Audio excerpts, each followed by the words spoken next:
づいてもう振りくるまった毛布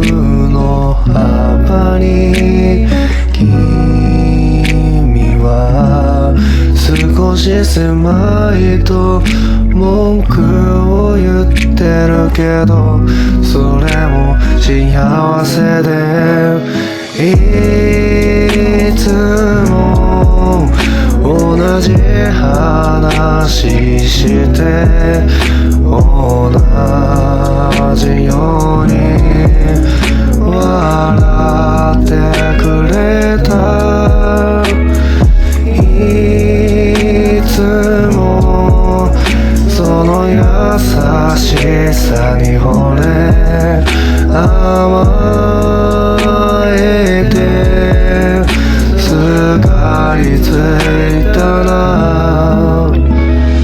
一緒になって月日が経って何不自由のない生活を送っていたでもそんな時一言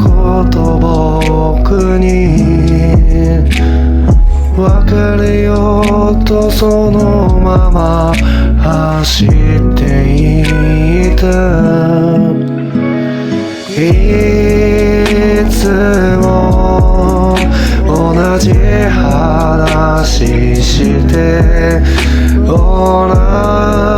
じように笑ってくれたいつもその優しさに惚れ甘